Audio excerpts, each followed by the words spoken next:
Good morning. Are you Tycarian Gilbos?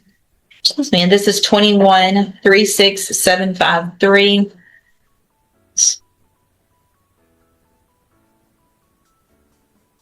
Ms. Gilbo is charged with unauthorized use of a vehicle.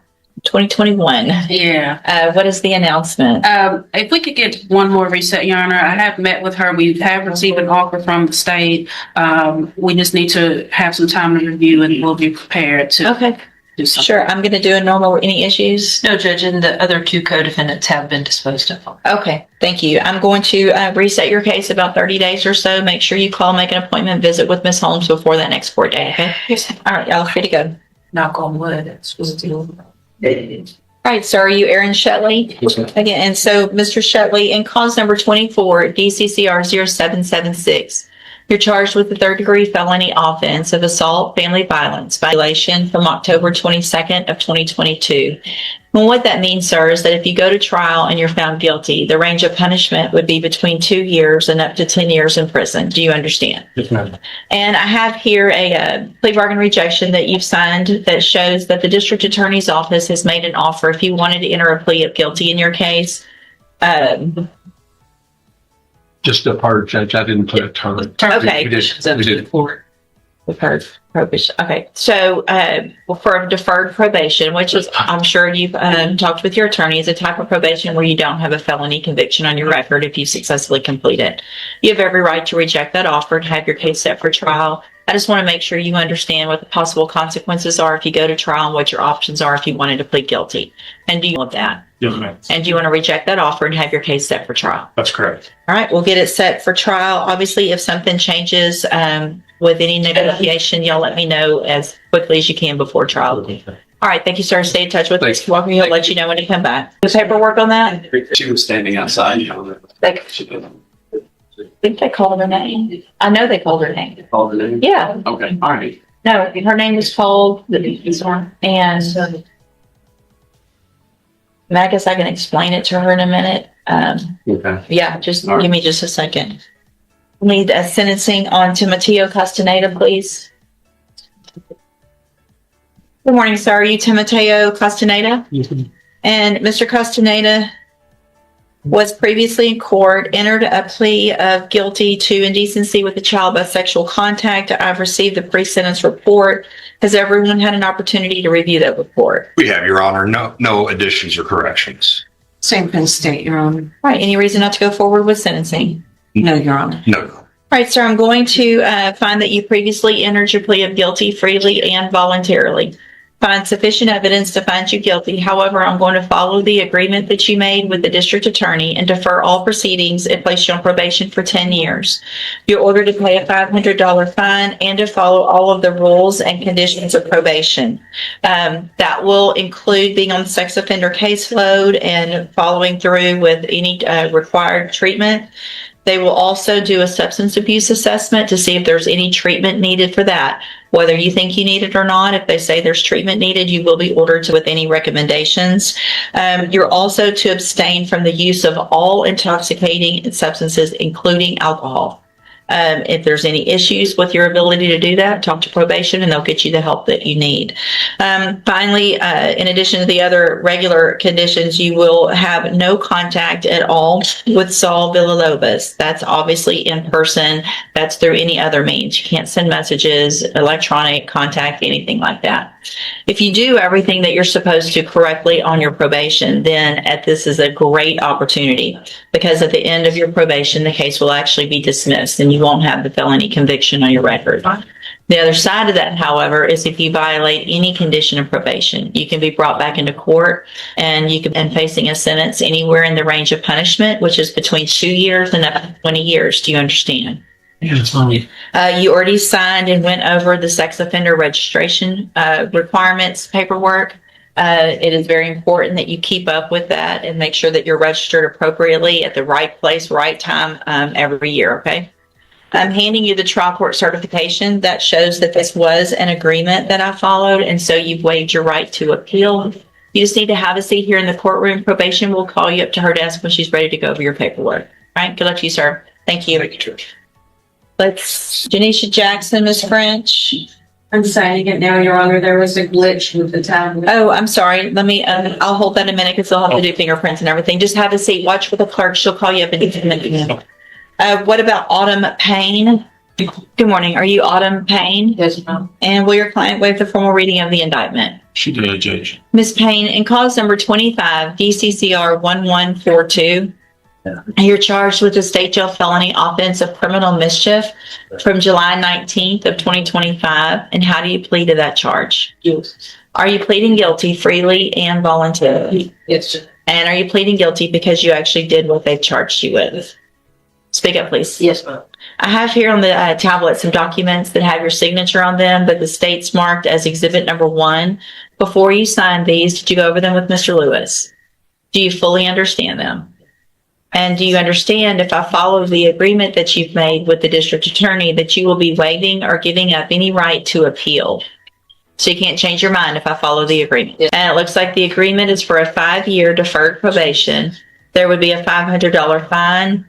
There would be restitution ordered in the amount of $4,050, and you would be required to follow all of the rules and conditions of probation, including having no contact or communication at all with Anrith Scott. Do you understand?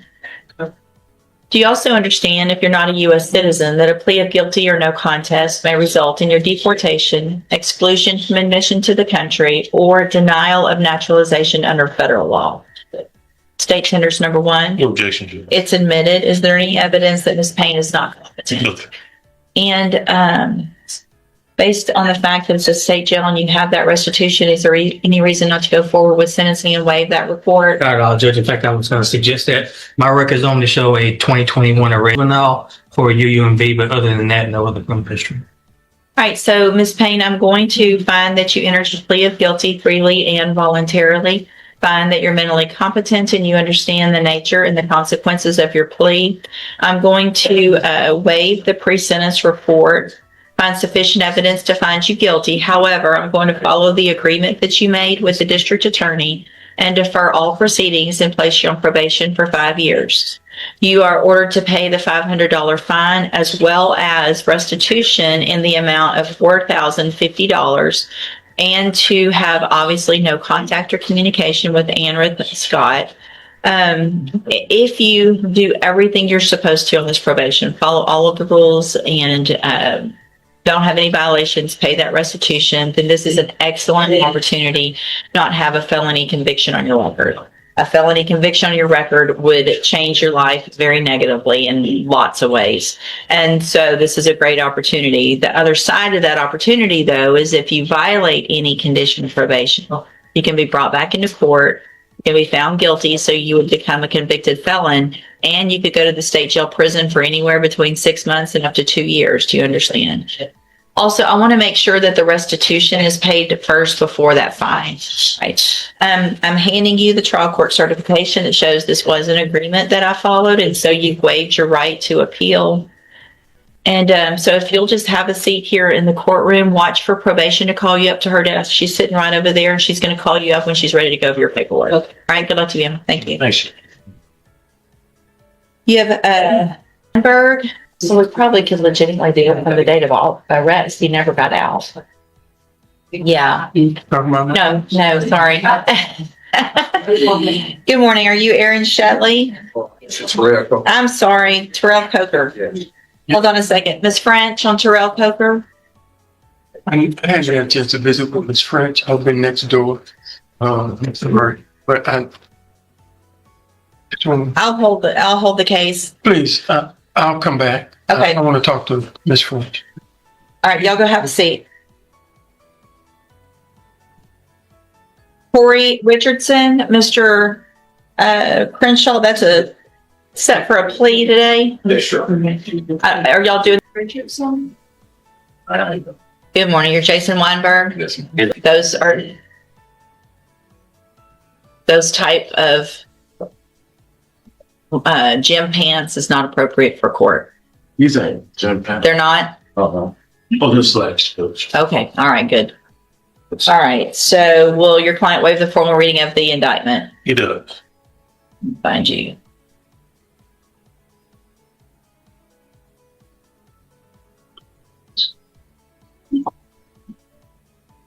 right, Mr. Weinberg, in clause number 25, DCCR 1479, you're charged with a state jail felony offense of engaging in organized criminal activity, and that's from September 28th of 2025. And how do you plead to that charge? No. How do you plead to that charge? Guilty or not guilty? Sorry? I plead guilty. Are you pleading guilty freely and voluntarily? Yes. And are you pleading because you actually did what they charged you with? Yes. I have here on the tablet some documents that have your signature on them that the state's marked as exhibit number 1. Before you sign these, did you go over them with Mr. Lewis? Yes. Do you fully understand? Yes. And do you understand if I follow the agreement that you've made with the district attorney that you'll be waiving or giving up any right to appeal? And it looks like the agreement is for a 5-year deferred probation. There would be a $1,000 fine, and you would be required to follow all of the rules and conditions of probation, which would include having no contact or no communication with Corbin Rayleigh. Is it Alan? Should be Aiden Dickinson and Jaden Chandler. Do you understand? Yes. Do you also understand, if you're not a U.S. citizen, that a plea of guilty or no contest may result in your deportation, exclusion to the country, denial of naturalization under federal law? Yes. State tenders number 1. No objection, Judge. It's admitted. Is there any evidence that Mr. Weinberg's not competent? No, Judge.